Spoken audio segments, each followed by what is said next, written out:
உலக நாயகன், திரையுலக ஞானி என்று ரசிகர்களால் போற்றப்படும் திரு கமலஹாசன் இன்றைய நம்முடைய சிறப்பு விருந்தினராக பங்கேற்கிறார்.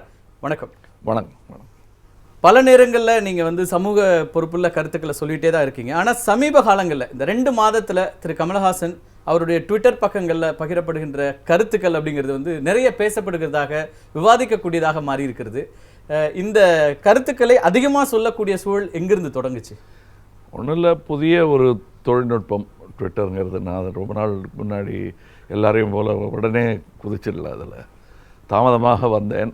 அந்த ஒரு புது தொடப்பம் கொஞ்சம் வேகமாக பெருக்குதோ என்னமோ, அது ஒரு காரணமாக இருக்கலாம்.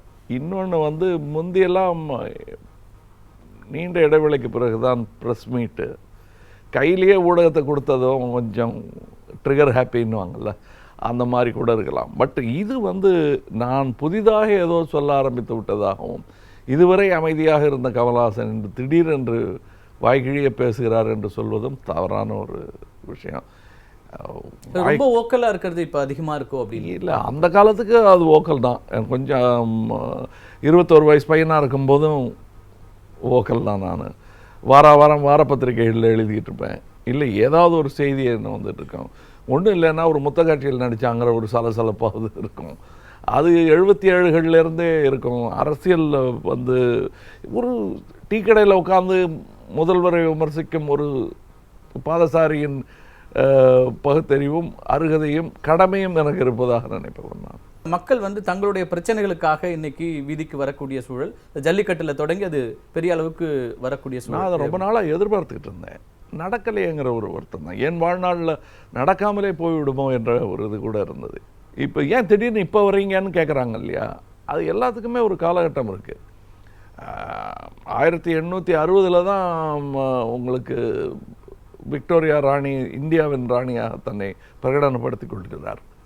ஆனால் அதற்கான போராட்டங்கள் அழுத்தமாக வெடிக்கிறதுங்கிறது 20களில் தான் ஆரம்பிக்குது. அப்போ என்ன பண்ணிட்டு இருந்தீங்க இந்த 40 வருஷம்? என்ன ஏன் சும்மா இருந்தீங்கன்னா அப்படி தான் இருக்கும். தவறுகள் நேர அதோட கொந்தளிப்பு அதிகமாகும். இப்போ ஒரு கொந்தளிப்பான ஒரு சூழல், அதுக்கான தேவை இருக்குது அப்படின்னு நினைக்கிறீங்களா? அல்லது ரொம்ப நாளுக்கு முன்னாடியே இருந்துச்சுங்க. நான் என்னை பற்றி சொல்லிக்கும் பொழுது அடுத்த தலைமுறை நடிகர்கள் எங்களை போட்டு மிதித்து துவம்சம் பண்ணுற நடிகர்கள் இன்னும் வரலையான்னு வருத்தப்படுறோம். நாங்கள்லாம் பயந்து நடுங்கணும். ஒரு மெத்தனமாக நாங்கள் செய்வது, நாங்கள் ஏதோ பெரிய சக்கரவர்த்திகள் மாதிரி எங்களுக்குள்ள ஒரு மன உணர்வை கொடுக்கும் நிலைமையே மோசம்னு நினைக்கிறேன் நான். ஏன்னா நான் உண்மையில் என்னுடைய தகுதியாக நான் நினைத்து கொண்டிருப்பது சினிமா ரசிகன் என்பதைத்தான். சினிமா கலைஞன் என்பதே அதிலிருந்து பிறந்தது தான். அந்த மாதிரி தான் இப்போ நான் பேசுகிற அரசியல் இருக்கு இல்லையா, நான் குடிமகன் என்பது தான் என்னுடைய முதல் தகுதி. அது நல்லபடி செஞ்சுருக்கேனான்னு பார்க்கணும். இப்போ நம்ம அரசியல்வாதியை திட்டுறதுங்கிறதும் இல்லை ஊருக்குள்ளே வர முடியாமல் செய்கிறதுங்கிறதெல்லாம் ரொம்ப சாதாரணமாக கூட்டத்தோடு சேர்ந்து ஒரு மாபோக்ரஸி. அது டெமோக்ரஸி அல்ல.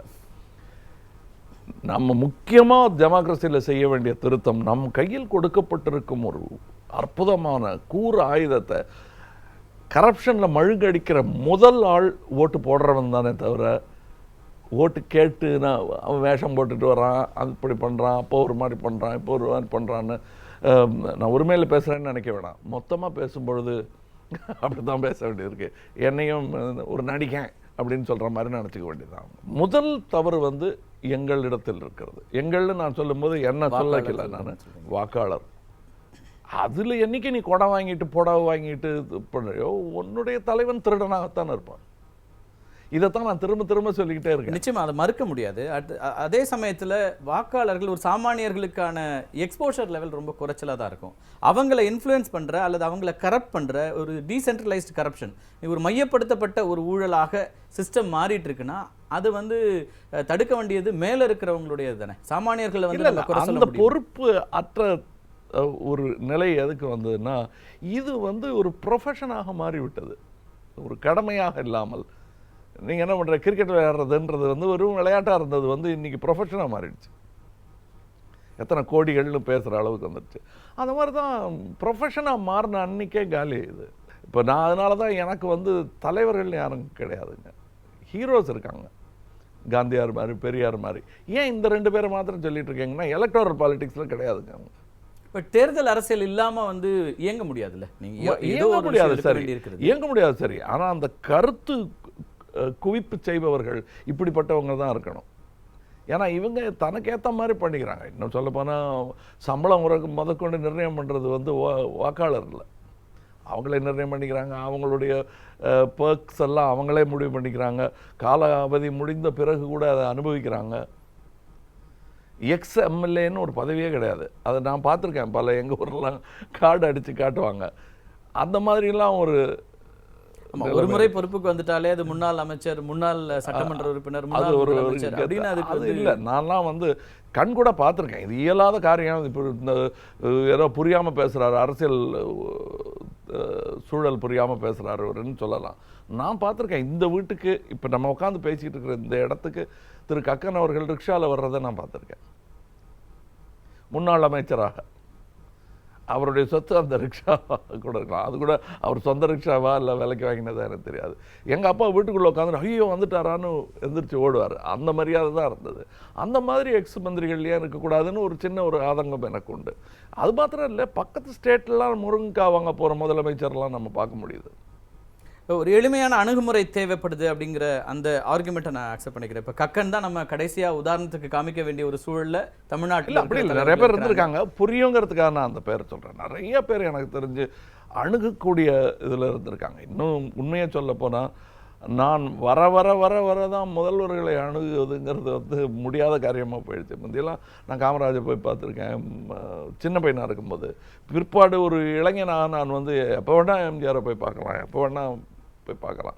அதற்கு பிறகு ஒரு இறுக்கம்னு ஆரம்பித்தது வந்து சமீப காலங்களாக தான். அது ஒரு பிம்ப அரசியலுக்கு உள்ள போயிட்டோம். இன்னைக்கு வந்து தலைவர்கள் சார்ந்த அரசியலும் கட்சி சார்ந்த அரசியலை விட தலைவர்கள் சார்ந்த அரசியலும் தனிநபர் சார்ந்த அரசியலாக தான் இருக்குது. இந்த தலைவரை வைத்து தான் வாக்குகள் அப்படிங்கிற ஒரு சூழல் வேற முகங்களே நமக்கு தெரியலைங்க. இப்போ தான் தெரிய ஆரம்பிச்சிருக்கு. பல இனிஷியல்ஸில் பல பேர்கள் நம்ம சொல்லிட்டு இருக்கோம். இன்னைக்கு தான் தெரியுது அவங்களாம் இப்படி ஒரு உருவங்கள் இருந்திருக்குன்னு. மற்றபடி ஒரு பெரிய ஒரு நிழல் உருவத்துக்கு பின்னாடி ஒரு சில்வேட்டு தான் தெரிஞ்சது இவங்கெல்லாம். திரு கமல்ஹாசனை பொறுத்த வரைக்கும் அரசியல் புதுசாக பேசலை. எனக்கு தெரிஞ்ச அவர் 1987 கூட ஈழத்தமிழர்களுக்கான பேரணியை நடத்தினவர், முன்னாடி இருந்து அதெல்லாம் இருக்குனாலும் கூட அவர் ஒரு அரசியலில் நான் இருக்கேங்கிறாரு. ஆனால் வாக்கு அரசியலில் இல்லை, அல்லது தேர்தல் அரசியலில் இருக்க. தேர்தலில் நான் போட்டியிடலை, அவ்வளோதானே தவிர போட்டியாளர் யார் என்பதையும் வேணாங்கிறது என் விரலும் கரை வச்சுக்கிறேன், கைபூரா கரையாக்கிக்க மாட்டேங்கிறது தான் என்னுடைய இது. இப்போ நீங்கள் முன்வைக்கிற அரசியல் என்னதான்? இப்போது அரசியல் மக்களுக்கு தேவையானது, அது மாறிக்கிட்டே இருக்குங்க. இப்போ நான் அந்த சிவப்பு சட்டை போட்டதுனால நீங்கள் கம்யூனிஸ்டாக மாறிட்டீங்களான்னு கேட்கக்கூடாது. இது ஒரு கலர், என் கோபத்தின் கலராக கூட இருக்கலாம். கொள்கைங்கிறது வேற. அதை எல்லா நேரத்துலையும் நான் பரப்பிட்டு இருக்க முடியாது. ஒரு நேரத்தில் ஒரேடியாக கடவுள் பக்தி இருக்கும், கடவுளுக்கே மார்க்கெட் மாறி மாறி வருது. அப்படி இருக்கும்போது அது கொள்கைகளுக்கும் மாறி மாறி தான் வரும். எக்ஸ்பைரி டேட் ஒன்று உண்டு எல்லா கொள்கைகளுக்கும். தேவையான பொழுது தான் இந்த ஒரு இயக்கம்னு உருவாகிறது. வந்து இப்போ நான் தான் சொல்லுவாங்க, நீங்கள் என்ன டிஎம்கேயா ஏடிஎம்கேவா அப்படின்லாம் கேட்குறாங்க. இந்த இயக்கங்கள்லாம் எதனால் வந்தது? அந்த காலத்தின் தேவையாக இருந்ததுனால தான். இதில் இருக்கக்கூடிய தலைவர்கள் இல்லாமலே பிறக்காமலே போயிருந்தால் கூட இந்த இயக்கங்கள் இருந்திருக்கும். ஏன்னா அது காலத்தின் கட்டாயமாக இருந்தது. அப்போ எனக்கு அது தேவையாக இருந்தது. அதை வந்து நம்ம திருத்தி அமைக்கக்கூடிய ஒரு, எப்படி நம்ம வந்து மனு தர்ம சாஸ்திரத்தை தூக்கி போட்டுட்டு இன்றைக்கி ஐபிசி வச்சுருக்கோமோ அந்த மாதிரி மாறணும். அந்த அரசியல் தான் என்னுடையது. 50 ஆண்டுகளை திராவிட ஆட்சிகள் இன்னைக்கு வந்து நிறைவு செய்திருக்கிறாங்க. 1967 பேரறிஞர் அண்ணா முதலமைச்சர் ஆன பிறகு இன்னைக்கு 50 ஆண்டுகள். 50 ஆண்டுகளில் தமிழகம் அந்த சமூக நீதி கொள்கைக்குள்ள முழுமையாக வந்துருச்சு அப்படின்னு நீங்கள் நம்புறீங்களா? நீங்கள் நம்பக்கூடிய திராவிட அரசியல் அந்த இடத்துல தானேங்க. வேலை முடிஞ்சிட்டதா கைத்தட்ட முடியாது, இந்த கட்டடம் முடிந்து விட்டதுன்னு சொல்ல முடியாது. அதை பற்றி அது வந்து இந்த சமுதாயத்தை பற்றியே சொல்ல முடியாது. 10,000 வருடங்கள் பெரிய ஒரு கால அளவாக சொல்லலாம். உங்களுக்கு ஆந்த்ரோபாலஜிஸ்டும் ஆர்கியாலஜிஸ்டும் வந்து இது பெரிய காலகட்டம், இது எவ்வளோ 10,000 வருஷம், நீ இருக்க போகிறது 50 வருஷம் 60 வருஷம், இதில் கணக்கு போட்டு பாருன்னு சொன்னால் ஒரு நீண்ட ஒரு கடல் மாதிரி தெரியும். ஆனால் மொத்தமாக உலக இருந்த நேரத்தை பார்க்கும்போது நுனி கூட கிடையாது, அது டிப் ஆஃப் த ஐஸ்பர்க் கூட கிடையாது. எதை நோக்கின பயணமாக தொடங்கியதோ அதில் ஓரளவுக்காவது வந்திருக்காங்க அப்படிங்கிற அந்த ஒரு நம்பிக்கையோ இல்லை என்று தான் சொல்ல வேண்டும். நிஜம் வந்து அதுதான். ஆனால் அதில் வந்து அவங்க எடுத்துக்கூடாது. என் நடிப்பை பற்றி கேட்டாலும் நான் தான் சொல்லுவேன்.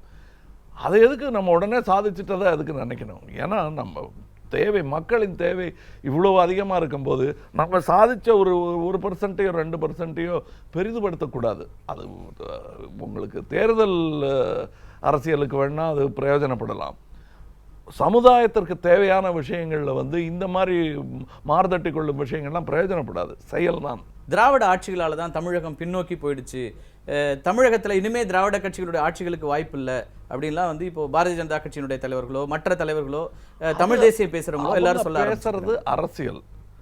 மனிதம் பேசுனா தோல் நிறங்கள் மாற்றம் இருக்கிற வரையிலும் அது ஒரு விதமான அரசியல் இருக்கத்தான் செய்யும். இப்போ நீங்கள் நான் என்னுடைய கொள்கை என்னன்னு கேட்குறீங்கல்ல, ஒன்றும் இல்லை, இந்த ஜாதிங்கிறத கொஞ்சம் எடுத்துருங்க.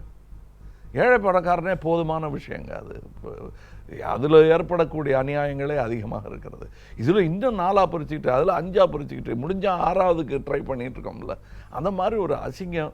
பாரதியார் பாட்டு பாடின பாப்பாக்களெல்லாம் தாத்தாவாய் செத்து போயிட்டாங்க. அவங்க இன்றைக்கும் நம்ம எல்லாரும் ஜாதிகள் இல்லாத மாதிரி நடிச்சுக்கிட்டு தான் இருக்கோமே தவிர அதை ஒன்றுமே பண்ண முடியல. எந்த அரசியல்வாதியும் ஓட்டு, அதனால தான் எனக்கு இந்த எலக்டோரல் பாலிட்டிக்ஸில் ஒரு போலித்தனம் இருப்பதற்கு காரணம் ஜாதி இல்லாமல் நடக்கவே நடக்காதுங்க. இன்னும் சொல்லப்போனால் எனக்கு ஒரு பெரிய ஒரு இது கரப்ஷன் இல்லாமல் கூட நடக்காதுன்னு பயமாக இருக்குது. கரப்ஷனில் கொலையும் வரும், பயமாக இருக்குது அது கேட்கும்போது. அது எலெக்ஷன் கமிஷன் சொல்கிறாங்க தமிழ்நாடு தான் மோஸ்ட் எக்ஸ்பென்சிவ் ஸ்டேட் எலெக்ஷனை பொறுத்த வரைக்கும், தேர்தலை பொறுத்த வரைக்கும். இந்த செலவுங்கிறது எங்கே போகுதுங்க? செலவு பந்தல் நடுறதுலையும் கொடி நடுறதுலையும் செலவு பெருசாகிடாது. பணப்பட்டுவாடால தான் செலவு ஜாஸ்தி. அந்த பட்டுவாடா எங்கே செய்யப்படுகிறது? எல்லாமே எம்பிஸ்க்கும் போகிறது கிடையாது.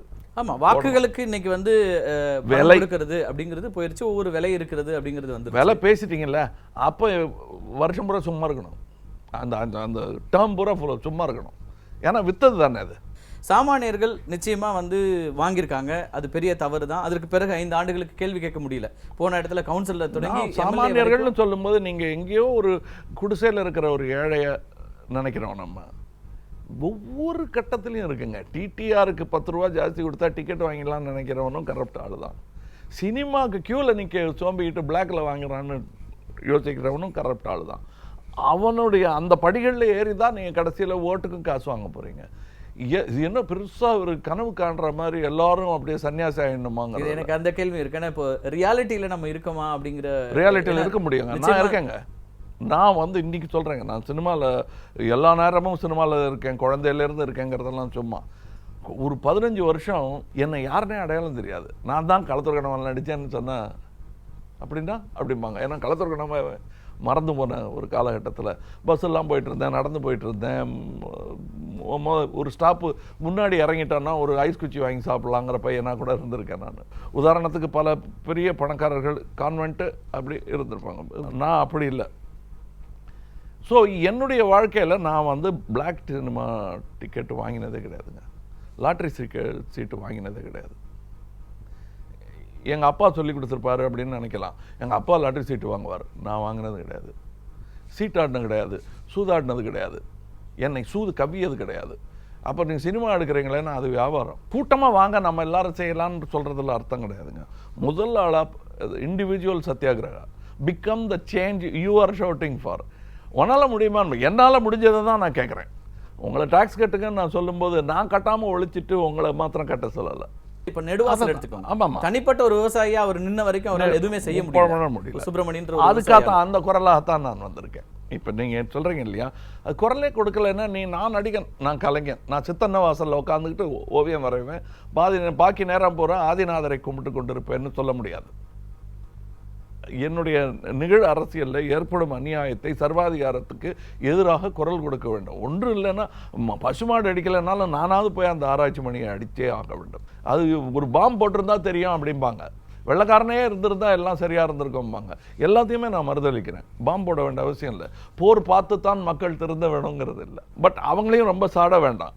அந்த ஏழ்மையை வெகு வெகு சுலபமாக தவிர்க்க முடியும் என்பது வந்து உலக எக்கனாமிக்ஸ் எல்லாம் சொல்லிட்டு இருக்காங்க. ஆனால் செய்யவே இல்லை.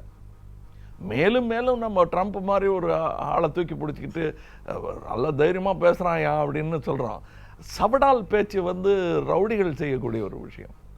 அமைதியாக பேசி எதிர்கொண்டு விமர்சனங்களை எதிர்கொண்டு என்ன செய்யணும் சொல்லுங்கன்னு கேட்குறவங்க தான் பொறுப்புள்ளவர்கள். சட்டப்படி ஒரு கான்ஸ்டியூஷனில் 5 இயர்ஸ்க்கு வந்து ஒரு மேண்டேட் இருக்கு. சட்டமன்றத்தில் ஒரு பெரும்பான்மை நிரூபிக்கப்பட்டு ஒரு ஆட்சி நடக்கிறதுங்கும் போது அவங்களுக்கு அந்த 4 ஆண்டுகள் இருக்கிறதுல நீங்கள் இல்லை உடனடியாக ஒரு தேர்தல் போகணும் அப்படிங்கிறதுக்கான என்ன அழுத்தமான காரணங்களை முன்வைக்கிறீங்க? கல்யாணம், காட்சி, ஹெட்மாஸ்டர் ஆஃப் அ ஸ்கூல் யாருமே பிழை செய்துட்டா அது ஸ்கூல் நடக்கட்டும், இந்த வருஷம் முடிகிறவரெல்லாம் அவரை விட்டு வைக்கலாம்னு சொல்ல மாட்டாங்க. குற்றம் செய்யப்பட்டால் அது களையப்பட வேண்டும். அதை தான் நான் சொல்லிட்டு இருக்கேன். இன்றைக்கி சட்டத்தை பேசுனீங்கன்னா சட்டம் எங்களுக்காக செய்யப்பட்டது தான். அது சில ஒரு குறிப்பிட்ட காலகட்டங்களில் அந்த சட்டத்தெல்லாம் தூக்கி போட்டுட்டு புதிய நியதிகள், புதிய சட்டங்கள் செய்ய வேண்டி வரும். அது நல்லதாக வரணுங்கிறது தான் என்னுடைய ஆசை. ஒரு ஹிட்லராக வந்துடக்கூடாது. இல்லை, இப்போ இந்த உச்சநீதிமன்றத்தில் சொத்து குவிப்பு வழக்கில் தீர்ப்பு இப்படி வந்ததுனால இது வேறொரு ஆட்சியில் வேறொரு தேர்தலை சந்திக்க வேணும் அப்படின்றீங்களா? ஒரு மனிதரை பற்றி சொன்னதாக இருந்தால் பரவாயில்லைங்க. ஒரு கூட்டமே அதுக்கு உதவி இல்லாமல் அவங்க செஞ்சிருக்க முடியாதுங்கிறதுக்கான உதாரணங்கள் இருக்கிறது. இப்போ வந்து ஒரு ஆட்சி மாற்றத்தில், அதிகார மாற்றத்தில் இப்போ முதலமைச்சரை மாற்றியிருக்கிறார்கள். நீங்கள் என்ன சொல்றீங்க? ஏற்கனவே நல்லா செயல்பட்டு இருந்த ஒரு முதலமைச்சரை மாற்ற வேண்டிய அவசியம் என்ன வந்தது? திரு பன்னீர்செல்வம் நல்லா தானே செயல்பட்டு இருந்தாரு, இப்போ ஒரு மாற்றம் ஏன் அப்படின்னு கேள்வி கேட்குறீங்க. ஆனால் இப்போ நான் இந்த டெலிவிஷன்லாம் வேடிக்கை பார்க்குறது தான். நான் எனக்கு வந்து கருத்து சொல்லும் ஒரு எக்ஸ்பர்ட் ஒப்பீனியன்கிறது கிடையாது. நான் நார்மல் பெடஸ்ட்ரியன் ஒப்பீனியன் தான் சொல்லிட்டு இருக்கேன். என்னுடைய படிப்பறிமுகம் அவ்வளோதான் வச்சுங்க. புத்தக படிப்பு நானாக வாங்கின புத்தகங்கள் தானே தவிர எனக்கு சிலபஸ் யாரும் எழுதி கொடுக்கல. இப்போ நான் அந்த டெமோக்ரஸி, பியூட்டி ஆஃப் டெமோக்ரஸின்னு எக்ஸ்பர்ட்ஸ் ஆஃப் டெமோக்ரஸி பேசும்பொழுது எல்லா கரப்ஷனுக்கும் அது அப்படி தான் நடக்கும். டெமோக்ரஸியோட பியூட்டியே தான். இதை அனுபவிச்சு தான் ஆகணும்னு சொல்கிறது வந்து கிட்டத்தட்ட அது அந்த சனாதன சங்கரிகள் உடைபட்ட பாடு இல்லைங்கிற மாதிரி ஒரு ஃபீலிங் வருது. அது இப்போ டெமோக்ரஸிங்கிற பேரில் போட்டு இருக்கிட்டாங்களா? அது இந்த சங்கிலி உடையணுமா அப்படிங்கிற கேள்வி தான் இது. என் திருத்திக் கொள்ள நான் தயார் சார். இப்போ நான் சொல்கிற தப்பு 4 வருஷத்தில் பண்ணக்கூடாதுன்னு ஒரு 10 எக்ஸ்பர்ட்ஸ் என்னை கன்வின்ஸ் பண்ணட்டும். நான் போய் மக்களை கன்வின்ஸ் பண்ணுறேன். பட் கன்வின்ஸ் பண்ணலை. என்ன ஒரு கட்சியாக ஒரு முதலமைச்சராக இவர் வர வேண்டும், இவர் வர வேண்டாம், இல்ல ஒரு இன்னொருவரை மாற்றுவது, இது எல்லாமே ஒரு கட்சி சார்ந்த விஷயமாக இருக்கிறது அப்படின்னு அவங்க சொல்றாங்க. நீங்க அதை அப்படி பார்க்கலையா? ஒரு முதலமைச்சர் வரும்போது அது மக்கள் மன்றத்திலிருந்து ஆரம்பத்திலே தான் அவங்களுடைய முதலமைச்சர்களே பாருங்க, மக்களுடைய தேர்வு தான் அது. அவங்க ஆசைப்பட்டு வந்தது தான். இவங்களும் தான் வேணும்னு. இதுலேயே இந்த கட்சியில் இருக்கிறவங்கலாம் அந்த தலைவரை சேர்றதுக்கு முன்னாடி திட்டிருப்பாங்க. அப்புறம் நிலவரங்களை பார்த்துட்டு, அரசியல் நிலவரங்களை பார்த்துட்டு எம்ஜிஆர் கூடயும் ஜெயலலிதா அவர்கள் கூடயும் சேர்ந்து போனவங்கள நான் பார்த்துருக்கேன். நான் அரசியல் மறந்து போயிடல. நமக்கு செய்தித்தாள்கள்லாம் பழைய பேப்பராகவே போட்டு நம்ம ஜெயலலிதா அவர்களை கடுமையாக எதிர்த்தவர்களும் அவருடைய தலைமையை ஏற்றுட்டு போனாங்க. அதே போல எம்ஜிஆர் அவர்களை கடுமையாக எதிர்த்தது கருணாநிதி. ஆனால் அந்த எம்ஜிஆரை ஏற்றுக்கிட்டது இவங்க இல்லைங்கிறதுக்கு பேர் உதாரணம் வந்து மக்கள் தான். அவங்கள ஆண்டிப்பட்டி தான் முடிவு பண்ணிச்சு அதை, இல்லைங்களா? அவங்களையும் ஏன் மறுபடியும் முடிவு பண்ணக்கூடாதுங்கிற எதுவும் விழித்து எழுந்துட்டாங்க, கேட்குறாங்க கேள்வி. அதுக்கு நீங்கள் சட்ட ரீதியாக மட்டுமே பதில் சொல்லி கொண்டிருக்கிறீர்கள். அதை ஏன் why not there be a dialogue? இப்போ அதுதானே அந்த டயலாக். நானும் நீங்களும் பேசுறது. இப்போ நீங்கள் வந்து சார்பு போல் பேசினாலும் நீங்கள் அதற்கான பதில் கிடைக்கிறதுக்காக தான். இப்போ நீங்கள் உடனே ஏடிஎம்கேல சேர்ந்துட்டீங்கன்னு அர்த்தம் இல்லை. இப்போ நீங்கள் கேட்குற கேள்வியை வச்சு உங்களை வந்து கட்சியில் சேர்ந்துறார் போல் இருக்கேங்க, இதை கொஞ்சம் மடித்து காட்டுங்க, பச்சை குத்தி இருக்கா பார்க்கணும்னு கேட்க முடியாது. சட்டமன்ற உறுப்பினர்கள் சேர்ந்து ஒருத்தரை தேர்ந்தெடுக்கப்படுறதுங்கிறது தான் இங்கே வந்து நடைமுறையில் இருக்கிறது. அதை நாங்கள் நம்பி இவர்களெல்லாம் செய்வார்கள். அதாவது ஒரு ப்ரொடியூசர் எங்களை நம்பி, நான் டைரக்டர், நடிகர், இன்னொருத்தங்க இவங்கள வருவாங்க. 7 மணிக்கு வந்து 9 மணிக்கு ஷூட்டிங் ஆரம்பித்து 5 மணிக்கு முடித்து என்னோட பணத்துக்கான செலவுகளை எல்லாம் கணக்கு பார்த்து எனக்கு கரெக்டாக கொடுத்துருவாங்கன்னு நம்பிக்கை பண்ணுறாங்க. அது நடக்கலைங்கும் போது ஷூட்டிங் நிறுத்தி நம்ம உட்காந்து பேசுவோன்னு சொல்லுவாங்க இல்லையா? அவ்வளோதான். நான் வந்து ஒரு சாதாரணனாக இதை சொல்கிறேன். நான் ஜெயலலிதா அவருடைய மறைவுக்கு பிறகு நடக்கிற விஷயங்கள்ல உங்களுக்கு கடுமையான அதிருப்திகளை நான் பார்க்க முடியுது. உங்களுடைய ட்விட்டர் கருத்துக்களின் மூலமாக பார்க்க முடியும். அது இப்போ மாத்திரம் இல்லைங்க, 15 வருடமாக என்னுடைய சினிமா வாழ்க்கைக்கு பெரிய இடையூறாக இருந்தது. அது இன்னும் சொல்ல போனால் ஊடகங்களே கட்சி சார்ந்த ஊடகங்களாக இருக்கக்கூடாதுன்னு நினைக்கிறேன். ஆந்திராவில் அப்படி இல்லை, இருக்கு. ஒவ்வொரு கட்சிக்கும் எல்லா மாநிலங்களிலும் அப்படியான ஒரு சூழல் வந்துருச்சு. நீங்க சொல்ற விமர்சனம் சரி, ஊடகங்களுக்கு வந்து நிச்சயமா விமர்சிக்கப்பட வேண்டிய அளவுக்கு விஷயங்கள் இருக்கிறது. ஆனா அதை நான் எப்படி தவறு இருந்தா, என் படம் நல்லா இல்லைன்னு சொல்லிட்டாங்கன்னு வச்சுங்க, போய் சண்டை போட்டுக்கிட்டுலாம் நல்லா இல்லைன்னா நல்லா இல்லை தான். அது எவ்வளோ உழைத்து நான் செய்திருந்தாலும் பார்க்க ஆள் வரல, எனக்கு பிடிக்கல அப்படின்ட்டாங்க, அடுத்த படத்துக்கு தான் நான் போனமே தவிர நின்று சண்டை போட்டு அந்த படத்தை பார்க்குறியா இல்லையான்னு வற்புறுத்த முடியாது. ஆனா உங்களுக்கு வந்து இந்த 4 ஆண்டுகள் ஏற்கனவே அவங்க வாக்களித்தது வேறு ஒரு தலைமைக்கு ஜெயலலிதாவை ஆமா, நினைத்து கண்டிப்பாக. வந்தாங்க. ஆனால் இப்ப அந்த தலைமை இல்லாத போது மீண்டும் தேர்தலை சந்திக்கணும் அப்படிங்கிற அந்த பார்வை தான் நீங்க நான் முன்வைக்கிறீங்க. அந்த தலைமைக்காக வாக்களித்தவர்களுடன் ஒத்துப்போகிறேனா என்பதே வேறு விஷயம். அது வேற. அது வந்து என்னுடைய தனிப்பட்ட அரசியல் கையில் வைக்கிற புள்ளி எப்படிப்பட்டதுன்னது. நான் சொல்றது இப்ப அந்த மக்களை விரும்பி போட்ட எனக்கு எனக்கு எதிர்கட்சின்னு வச்சுப்போம். அவங்க எதிர்கட்சிக்காரங்க போட்டதே வேற ஆளுக்கா தானே. அவங்க கும்பிடும் தெய்வம் வேற இருக்கிறது. உள்ள போய் திறந்து பார்க்கும்போது கர்ப்ப கிரகத்தில் வேறு சாமி இருக்கிறது. அது ஒத்துக்க மாட்டேங்கிறாங்க. அவ்வளவுதான். அவருடைய மரணம் சார்ந்து பல்வேறு கேள்விகள் எழுப்பப்படுது. திரு ஓ பன்னீர்செல்வம் உள்ளிட்டவர்கள்லாம் கூட அதுல விசாரணை நடத்தப்படணும், அதுல இன்னும் மக்களுக்கு வந்து நிறைய சந்தேகங்கள் இருக்கு அப்படின்னு சொல்றாங்க. உங்களுக்கு அந்த மாதிரியான உங்களுடைய பார்வை என்ன அந்த மாதிரியான விஷயங்கள்ல? எனக்கு ஒன்றும் தெரியலைங்க. ஏன்னா ஒரு ஆஸ்பத்திரியை நம்பணும், ஒரு போலீஸை நம்பணும். அந்த நம்பிக்கை இல்லைன்னா வேற புரட்சியை ஆரம்பிக்கணும். இந்த ஜனநாயகம்லாம் சரி வரலன்னு அர்த்தம். டெய்லி ரொட்டீன் என்ன பண்ணுறாரு, எங்கே போகிறாங்கன்னு எம்ஜிஆருடைய இதில் நான் எனக்கு முதற்கொண்டு தெரியும். இன்னும் சொல்லப்போனால் அதை எடிட் பண்ணும்போது அவங்க புருக்லின் ஹாஸ்பிட்டல்லேருந்து வந்த ஃபுட்டேஜ் ஏவிஎம் ஸ்டுடியோவில் தான் வச்சு எடிட் பண்ணிகிட்டு இருந்தாங்க. அப்போல்லாம் நான் பார்த்து நான் பழைய பாடல்கள் தேக்கு மரம் உடலை தந்ததோன்னு பாடினவர் இப்படி இருக்காருன்னு என் கண் கலங்கியிருக்கேன். அது வந்து கட்சி சார்ந்த கண்ணீர் அல்ல. கலைஞனாக எனக்கு தெரிந்த மனிதருக்காக நான் விட்ட கண்ணீர். அதெல்லாம் இன்ச் பை இன்ச்சு சொல்லிட்டு இருந்தாங்க. என்ன ரொட்டி சாப்பிட்டதெல்லாம் படமாக காட்டினாங்க எங்களுக்கு. அப்படி எம்ஜிஆரை யாருமே பார்த்தது கிடையாது அது ஒரு இன்னும். அதாவது அந்த டோப்பா முடியோ தொப்பியோ இல்லாத எம்ஜிஆரை பார்த்ததே கிடையாது. அப்போ தான் முதல் தடவையாக வியந்து போனாங்க வில்லேஜில் இருக்கிறவங்க. ஆனால் அதையும் விஞ்சியது அவர்கள் அன்பு. அதெல்லாம் முக்கியம் இல்லைங்க, உள்ளே இருக்கிறதுக்கு நம்ம வாதியார் தானேன்னு நினச்சிக்கிட்டு இருந்தாங்க. இன்னும் சொல்ல போனால் புரூக்லினில் போய் பார்த்துட்டு வந்த பாக்யராஜ் எல்லாம் பார்த்துட்டு வந்தவர். அவருடைய ஒரு ஒரு ஒரு கட்டவே பார்த்தேன் நான். எம்ஜிஆர் படியில் ஏறி வந்து அந்த மீனம்பாக்கத்தில் ஒரு சாதாரண மனிதனுக்கு என்ன ரியாக்ஷன் உண்டோ, ஒரு சாதாரண எம்ஜிஆர் அப்படியே வியந்து போய் பார்த்துட்டு இருந்தார். இத்தனைக்கும் சினிமா ட்ரிக்கு தெரியும், ட்ரிக் ஷாட்டு தெரியும், இந்த அரசியல் விளையாட்டுகள்லாம் ஓரளவுக்கு புரிஞ்சுக்கிட்ட அந்த பாக்யராஜ் சின்ன பையன் மாதிரி அப்படியே வாய் பிளந்து பார்த்துட்டு இருந்தார். அது என்னையும் பாதிச்சிச்சு. ஆனால் சொல்கிறது வந்து உடனே அது கொலை முயற்சியாக மாற்ற வேண்டியதில்லை. நம்ம அது அந்த வெளிப்படைத்தன்மை ஏன் இல்லைங்கிற கேள்விக்கு பதில் சொல்லியே ஆகணும். ஜெயலலிதா அவர்களுக்கு கொடுக்கப்பட்ட சிகிச்சையோ அல்லது அதற்கு பிறகான விஷயங்களோ அது அது அவர்களுடைய தவறாக கூட இருக்கலாம். ஒரு தலைவருக்கு தேவையான ஒரு வெளிப்படைத்தன்மை இல்லாமல் அப்படியே எல்லாமே பூடகமான ஒரு செய்தியாக வைத்திருந்தது கூட அவங்க தவறாக இருக்கலாம். அது யார் தவறுன்னு எனக்கு தெரியாது, ஆனால் தவறு தான். இந்த முறை ஜெயலலிதா அவருடைய மறைவுக்கு பிறகுதான் மிகப்பெரிய அளவிற்கு திரு கமலஹாசன் அரசியல் ரீதியான கருத்துக்களை நேரடியாக முன்வைக்கிறாரு. சசிகலா உள்ளிட்டவருடைய தலைமையை கடுமையாக விமர்சிக்கிறார். அவர் முதலமைச்சர் ஆக போகும்போது ஒரு விமர்சனம். எல்லாரையுமே மரியாதை தான். இதுவரையிலும் அவங்க பேரை நான் சொன்னதே கிடையாது. நமக்கே ஒரு இது உண்டு. பேசிக்கிட்டே வரும்போது தலைவான ஆரம்பிச்சுட்டு அவர்களேன்னு ஆரம்பிச்சுட்டு அதுக்கப்புறம் உன்னை போல் ஒரு மனிதனை பார்த்ததில்லைன்னு ஒருமைக்கு வந்து நீ அப்படின்னு வந்து அடே என் மனதை கொள்ளை கொண்டாயேன்னு வாடாபடான்னு வந்துடுவாங்க. அது நான் பண்ணுறது கிடையாதுங்க. 4 வருடத்திற்கு முன்னாடி Tamil Nadu government versus Rajkamal films என்ற கேஸ் போட்டு ஜெயிச்சவர்கள் நாங்கள். தோற்று கூட போயிருக்கலாம். இப்போவே நான் தோற்றவன் தான். காரணம் எனக்கு வந்து கிட்டத்தட்ட 52 கோடிக்கு மேலாக நஷ்டம். அது நீங்கள் வந்து முஸ்லீம்ஸ் பேரில் தூக்கி போடுறது மாதிரி ஒரு அக்கிரமம் கிடையவே கிடையாது. அந்த படத்தை பார்த்தவங்களுக்கு அது தெரியும். அது முஸ்லீம்கான எதிரான விஸ்வரூபம் பிரச்சனை சொல்கிறேன். விஸ்வரூபம்ங்கிற ஒரு சினிமா படத்தை பற்றி குறிப்பிடுறேன். அதுக்கு வந்து ஏற்பட்ட இடைஞ்சல்கள்லாம் எல்லாருக்கும் தெரியும். இனிமேல் திரும்ப திரும்ப அதை சொல்லி புலம்புறதுல அர்த்தம் இல்லை. நான் வந்து நாட்டை விட்டு போறேங்கிற சொன்னவர் இப்ப நாட்டை பத்தி பேசுறாருன்னு கேட்குறாங்க. நாட்டை விட்டு போறேன், நாட்டை விட்டு போறேன்னு சொல்றது அவமானம் இல்லையா உங்களுக்கு? எந்த நாட்டை விட்டு போறேன்னு சொன்னேன் நான்? எந்த இந்த மாதிரி இடைஞ்சல் இல்லாத ஸ்டேட் எங்க இருக்கோ அங்க போறேன், அதுவும் கிடைக்கலன்னா நாட்டை விட்டே போறேன்னு சொன்னது தான் உண்மை. இதை யாரும் மறுக்க முடியாது. நாட்டை விட்டே போறேன்னா நான் வெள்ளக்காரன் கூட போய் சேர்ந்துடுறேன்னு அர்த்தம் கிடையாது. ட்ரம்ப் ஆட்சியில் மாத்திரம் சந்தோஷமா இருந்துட முடியுமான்னு நான் அதை சொல்ல. எனக்கு அத்தனை இடைஞ்சல்கள் கொடுக்கப்பட்டன. ஒரு சின்ன ஒரு சினிமா படத்துக்காக 20 நிமிடம் ப்ரெஸ் மீட் எல்லாம் நடந்துச்சு.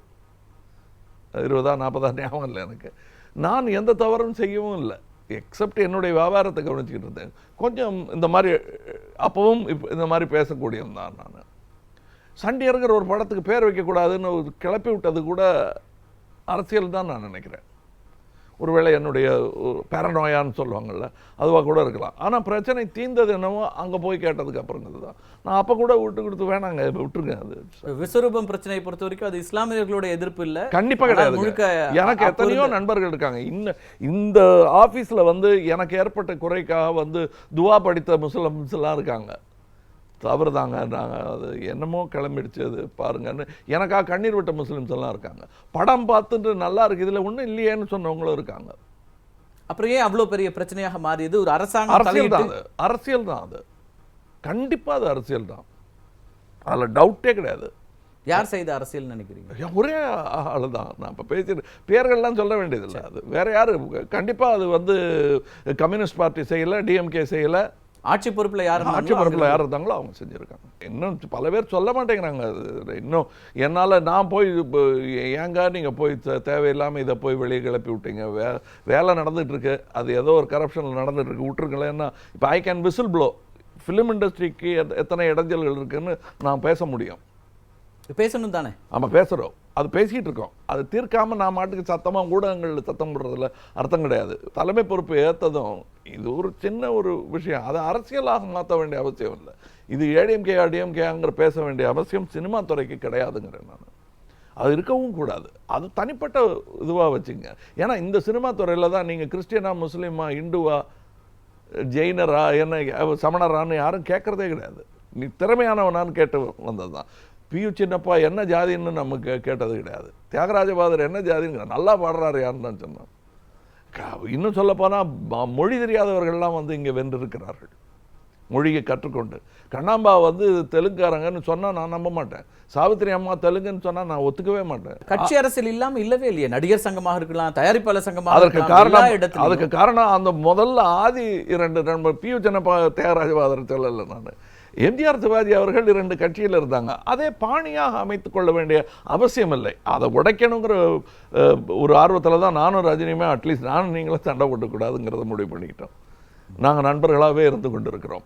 அதற்கான எல்லா உதாரணங்களையும் ஆனால் போட்டியை குறைத்து கொள்ளவே இல்லை. நாங்கள் ஒரு ஃபுட்பால் டீமுக்கோ ஒரு கிரிக்கெட் டீமுக்கோ இருக்கக்கூடிய எல்லா போட்டியும் ஜெயிச்சே ஆகணுங்கிற ஒரு உத்வேகமும் எங்கள் இருவருக்குமே உண்டு. இப்பவும் கூட தயாரிப்பாளர் சங்கத்தில் வந்து ஒரு பெரிய அளவிற்கான போட்டியும் வெளிப்படையான விமர்சனங்களும் கடுமையான தனிநபர் விமர்சனங்களும் இருக்கலாம்.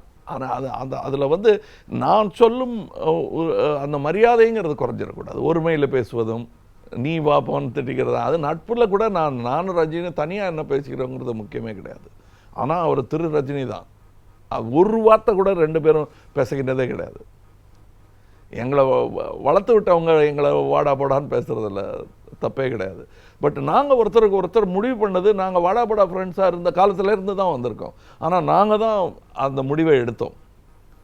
பெரிய மனிதர்களாக ஆகும்பொழுது நமக்கான வரைய நம்ம தான் தேடிக்கணும்ன்ட்டு இப்போ நானும் அவரும் வந்து நடுவில் இடைத்தரகர்களை விட்டு எங்களை தூமம் போடுறவர்களுக்கெல்லாம் இடம் கொடுத்ததே கிடையாது. நாங்கள் இப்போ இந்த திரையுலகம் சார்ந்த வியாபாரமாக இருந்தாலும் கூட அதில் வந்து நிறைய அரசியல் இன்னைக்கு வந்துருச்சு. நிறைய பேருக்கு வந்து இன்னைக்கு படங்களை வெளியிடுறதுலேருந்து நான் இன்னொன்று சொல்கிறேங்க, இந்த பேரல் சென்சார்லாம் இருக்கக்கூடாதுங்க. கலாச்சாரங்கிற பேரில் ஒரு சென்சாரும் central board of censor certification அப்படிங்கிறது ஒன்று. எவ்வளோ தான் தாங்குவாங்க ப்ரொடியூசர்ஸ்? இங்கே ஒரு சென்சார், அப்போ 2 வடிகட்டி பண்ணுறதுக்கு இது என்ன? டொபாக்கோவுக்கு கூட அவ்வளோ ஃபில்டர் கிடையாது, கலைக்கு எதுக்கு அவ்வளோ ஃபில்டர்? இதெல்லாம் நடந்துட்டு இருக்கு. இதெல்லாம் பேசி தீர்க்கணும். இதற்கு வந்த இந்த 2 மாதத்தில் அந்த மாற்றங்களெல்லாம் பண்ணலாமே அவங்க. என்னுடைய சர்டிஃபிகேஷனுக்கு நான் பணம் கொடுத்தது கிடையாது, இது சத்தியம். ஆனால் இது எல்லாரும் பண்ண முடியுமாங்கிறது வந்து சந்தேகம். இதை மாற்றவே முடியாதா? மாற்றியே ஆகணும். முடியாதுன்னு நான் சொல்ல மாட்டேன். நின்று அடித்தா மாற்றிடலாம், எல்லாரும் நிற்கணும். இல்லை கொடுத்துடலாம் சார், என்னதுக்கு சார் வம்புன்னா ஒரு குரல் கொடுத்தா அவங்க அது வரமாட்டாங்க. ஏன்னா இது வந்து வெறும் சிறுதொகை. இவங்க வசூல் பண்ணுறது கூட எனக்கே அசிங்கமாக இருக்குது. என்னை யாரும் மிரட்டினது கிடையாது, இல்லைன்னா சர்டிஃபிகேட் கிடையாது. மொத்தமாக படத்தையே பேன் பண்ணுறாங்க, அது வேறு விஷயம். பட்டு என்ன யாரும் பண்ணது கிடையாதுங்க. நான் ஒரு கோபக்காரன், அரசியலுக்கு கோபம் சரியா வராது, அதனால நான் வந்து நேரடியான அரசியலுக்கு வரலன்னு நீங்க சொல்றீங்க. இந்த அரசியல் வந்து எனக்கு ஒப்புதலே கிடையாது. இதுக்கு என்னுடைய கோபம் ரௌத்ரம் பழகவே முடியாதுங்க. இப்ப நேரடி அரசியலுக்கு வராம என்ன மாற்றத்தை கொண்டு வர முடியும் நீங்க? கண்டிப்பா உங்க ரசிகர்களுக்கே நான் கேட்கிறேன், நீங்க நேரடியா வரலனாலும் கூட இந்த மாற்றங்களை செய்யணும் அப்படின்னு எல்லோருமே வெளியில உட்கார்ந்து இயக்கமாக இருந்து கொண்டு இப்படித்தான் நாங்கள் இருக்கிறோம்னு சொல்ல ஒரு மதத்தால் அதை செய்ய முடியுது, அரசியல் மாற்றத்தை மதத்தால் செய்ய முடியும்னால், பெரியார் அவர்களால் செய்ய முடியும்னா, காந்தியால் செய்ய முடியும்னா, ஒரு சின்ன கூட்டத்திலேருந்து ஒரு வில்லேஜ் ஆஃப் மகாராஷ்டிராலேருந்து ஒரு ஆள் கிளம்பி வர முடியும்னா நம்மளாலையும் முடியும். அது ஒரு தனிப்பட்ட மனுஷன் என் தலைமையிலன்னு வரக்கூடாது. நான் ஆல்பர்ட் காமு மாதிரி என்னை தொடராதே, உன்னை இட்டு செல்லும் பலம் எனக்கு இல்லாமல் இருக்கும், என்னை நான் பின்தொடர்வேன் என்று எண்ணாதே, உன்னை பின்தொடரும் சந்தோஷம் எனக்கு இல்லாமல் இருக்கும், கூட நட. அதை தான் சொல்லிட்டு இருக்கேன். Walk with me, I may not be able to follow you, I may not be able to lead you. ஏன்னா தவிர என்னுடைய ஆயுள் இன்னும் எவ்வளோ இருக்குது. இப்போ நான் பேசுகிற இந்த மாற்றங்கள்லாம் நிகழ்வதற்கே 50 வருடம் ஆகிடுமே. நான் குழந்தையிலேருந்து கூவத்தை சுத்தப்படுத்துறதை பற்றி பல கட்சிகள் பேசுவதை கேட்டிருக்கிறேன். இன்னி வரலாம் சுத்தப்படுத்தலைங்கிற அந்த கோபம் இருக்கும் இல்லையா? தமிழ்நாட்டை பொறுத்த வரைக்கும் ஒரு ஆக்டிவ் பாலிடிக்ஸில் இல்லாத சூழல், ஜெயலலிதா அவர்கள் இல்லை, இப்போ திரு கருணாநிதி அவர்களும் நேரடி அரசியல் இல்லாத ஒரு சூழலில் ஒரு பெரிய பொலிட்டிக்கல் வேக்யூம் இருக்குது அப்படின்னு நினைக்கிறாங்க. அப்படியான ஒரு பார்வை உங்கள்கிட்ட இருக்குதா? இல்லை, நான் ஆரம்பத்துலேருந்து அதான் சொல்லிட்டு இருக்கேன். நீங்கள்லாம் என்ன செம்மறியாடா, எதற்கு நீங்கள் அந்த மெய்ப்பனை தேடிக்கொண்டிருக்கிறீர்கள்? நீங்கள் ஒரு சிஇஓ மாதிரி அப்பாயிண்ட் பண்ணுங்க, அவங்கள தலைமை பொறுப்புக்கு ஒருத்தர் அப்பாயிண்ட் பண்ணலாம். அதற்கு தகுதியான ஆள் வேணும், இல்லைங்கல்ல நான். ஆனால் அதுக்கு தலைமை பொறுப்புன்னு பேர் கூட கொடுங்க. தலைவா என்று கத்திக்கொண்டு எல்லாம் மறுபடியும் மொனார்க்கியை கொண்டு வராதிங்க. குடியரசாக இருக்கட்டும். அது எங்க இருந்து வருவாங்க? அப்படியான ஒரு லீடர்ஷிப் வரணும் இல்லையா? நீங்க தொடர்ந்து எல்லோருமே சாப்பிட்றதுக்கு முன்னாடி கை கழுவுங்கிறது கூட ப்ராபகேண்டால சொல்ல வேண்டியதா இருக்குங்க. எய்ட்ஸ் விழிப்புணர்வு, செக்ஸ் யாருக்கும் சொல்லிக் கொடுக்க வேண்டியதில்லை, சொல்லித் தெரிவதில்லை மன்மத கலை. இருந்தாலும் அதுலேயும் சில விஷயங்கள் சொல்லித்தர வேண்டியதாக இருந்தது. அந்த மாதிரி எல்லாத்துக்கும், நல்லதுக்கும் கெட்டதுக்கும் ப்ராபகேண்டா வேணும். ஈவன் ட்ரக் செல்லர் கூட ஒரு அட்வர்டைஸ்மெண்ட் பண்ண வேண்டியிருக்கும். ஒரு விலைமகள் கூட தன்னை விளம்பரப்படுத்திக் கொள்ள, அலங்காரம் செய்து கொள்ள வேண்டியிருக்கும். எந்த தொழிலாக இருந்தாலும் அந்த விளம்பர கருவியாகத்தான் நான் இருக்கிறேன். இந்த மாற்றம் வருவதற்கு நான் மட்டும் இல்லை, நான் ஒரு கருவி தான்ங்கிறது எனக்கு நல்லா தெரியும். நான் தமிழ் எல்லோருமே வெறும் கருவியா இருந்துட முடியாதுல்ல. எல்லாருமே அவ்வளோதாங்க, எல்லாருமே அவ்வளோதாங்க. இந்த so called chief minister, prime minister எல்லாருமே கருவிதாங்க. அதுக்கு மேலே தன்னை பாவித்துக் கொள்வது தான் தவறு என்று சொல்கிறேன். அவங்க இந்த சொசைட்டிக்கான கருவியாகத்தான் இருக்கணும். அது ஸ்பார்டக்கஸ்லேருந்து சீசர்லேருந்து மோடி ஐயா அவர்கள் வரைக்கும் பொருந்தும். அது இல்லை, களத்துக்கே வரமாட்டேன், கருத்து மட்டுமே சொல்வேன் அப்படிங்கிறது என்ன விதமான அரசியலாக பார்க்க முடியும்? இந்த கச்சேரி பாட்டு கேட்க போனோம்னா, ஐயோ நல்லா பாட மாட்டேங்கிறான், எங்கே நீ பாடுங்கிறது மாதிரி. இன்னும் நாட்டுப்புற பாணியில் சொன்னான், ஐயா இளவு கேட்க வந்தேன், தாலியாக்க சொன்னேன் இப்படி அப்படிங்கிறது தான். இல்லை, அதை ஐ கேன் அண்டர்ஸ்டாண்ட். நீங்கள் ஒரு இப்போ கருத்தியலை முன்வைக்கிறதே உங்களுக்கு அது இதனால எந்த பயனும் எடுக்க போறதில்லை. நீங்கள் ஒரு திரையுலகத்தில் இருக்கிற ஒரு பிரபலமாக நிச்சயமா இந்த கருத்துக்கள் சொல்றதுனால எந்த லாபமும் கிடையாதுங்க எனக்கு. இன்னொன்று சொல்ல போனால், என்னுடைய பகுத்தறிவு வாதங்கள் இருக்கிறது தெரியுமா? நான் இந்த மாதிரி இறைமறைப்பெல்லாம் சொல்ல வேண்டியதுனால எந்த லாபமும் கிடையாது, நஷ்டம்தான் ஜாஸ்தி. இன்னும் ஒரு குறிப்பிட்ட இருக்க என் மேலே கோபம் வரும். எதுக்கா இப்படி பிறந்து, இது மகா பிரம்மஹத்தியா இருக்கானே, பார்ப்பன குலத்தில் பிறந்து விட்டு இதுக்கு நம்மளையே கேள்விப்பட்டானே. நான் பார்ப்பனரை வெறுப்பதாக சொல்வது தவறு. ஃபர்ஸ்ட்டு மனிதர்களை வெறுப்பதாக சொல்வது எவ்வளவு தவறோ அந்த அளவு தவறு. ஏன்னா என்னுடைய தாய் தகப்பனெல்லாம் பார்ப்பனர்கள் தான், நான் இல்லை. அந்த மாதிரி தான் நான் அரசியல் இல்லை. பட் அதை பற்றி ஒன்றுமே சொல்லக்கூடாதுன்னா அப்புறம் சினிமா விமர்சனமே இருக்கக்கூடாது. நடி அப்படின்னு சொல்லணும். எத்தனை விமர்சகர்களுக்கு சினிமா டைரக்ட் பண்ண தெரியும்? மார்க்காடா போடுறீங்க அப்படின்னு சத்தம் பண்ணலாம் இல்லையா? எப்படி ஒரு விமர்சன குழு சினிமாவுக்கு வர வேண்டியது இல்லையோ, ஒரு விமர்சகர் எப்படி சினிமாவுக்கு வர வேண்டிய அவசியம் இல்லையோ, அதே மாதிரி நான் எந்த இடத்துல இந்த கேள்வி முன் வச்சுன்னா, வெளியில இருந்து கருத்து சொல்பவர்களாக மட்டுமே நம்ம இருக்கிறோம். அப்போ யார் இதை செய்யறது? அந்த மாற்றங்களை யார் கொண்டு வர முடியும்? இந்த மாற்றங்கள் வேணும்னு சொல்லப்படுது. அது இண்டிவிஜுவல் சத்தியாகிரகா தான் பாசிபிள். காந்தி மட்டுமோ, திலகர் மட்டுமோ, சாவர்கர் மட்டுமோ அதை செஞ்சிருந்தா நடக்காது. ஒட்டுமொத்த இந்தியாவும் நகர்ந்ததுனால தான் அது பெரிய இடைஞ்சலாக வரும் போல் இருக்கு. அசௌகரியமாக இருக்கும், ஆட்சியை விட அசௌகரியங்கள் தான் அதிகம் இருக்கிறதுன்னு சொல்லிட்டு விலகி போனது தான் அது. அந்த அசௌகரியத்தை அவர்களுக்கு ஏற்படுத்த வேண்டும். இந்த பீடம் நிரந்தரமாக 5 அல்ல 20-25 வருஷம் அமைதியாக சாஞ்சி வைக்கக்கூடிய சாய்வு நாற்காலியாக நாம் அமைத்து விடக்கூடாது. அதை வேற என்னதான் ஆல்டர்னேட்? அப்போ நம்ம முழிச்சிருக்கிறது தாங்க. நம்ம குருவி தின்னுட்டு போயிடுச்சுன்னு சொல்லக்கூடாது. சோன்னு கல் சுற்றிக்கிட்டே இருக்கணும். இது என்ன, அது சாப்பிட்றது நேரம் பாதி நேரம்லாம் சோன்னு சுற்றிட்டு இருந்தால் அப்போ ஆள் போடு தனித்தனியாக அதுக்கு. அதைத்தான் நான் சொல்லிட்டு இருக்கேன். நம்ம we must be vigilant, we must tell them எங்களுக்கு திருப்தி இல்லைங்கிறத வந்து உடனே சொல்லணும். அதில் உடனே பிரிஞ்சு போய் கண்ணை அடிச்சுக்கிறதும், மொத்தமாகவே ஒரு பிள்ளைக்கு வந்து வாய்மையே வெல்லும்னு சொல்லி கொடுத்துட்டு ஃபோன் வந்ததும் நான் இல்லைன்னு சொல்லுன்னு சொன்னதில் போச்சு, அறிவுரையை நாசமாக போச்சு. அது அந்த மாதிரியான விஷயங்கள் தான் இருக்குது. அதனால தான் நான் குரல் கொடுக்கறதும், என்னை முன்னுதாரணமாக வைக்கும்போது நீ டாக்ஸ் கட்டுறியான்னு யாராவது விரலை நீட்டினான்னா நான் அந்த விரலை பிடிச்சிக்கிட்டு பதில் சொல்கிற தைரியம் வரணும். அது இருக்குது எனக்கு.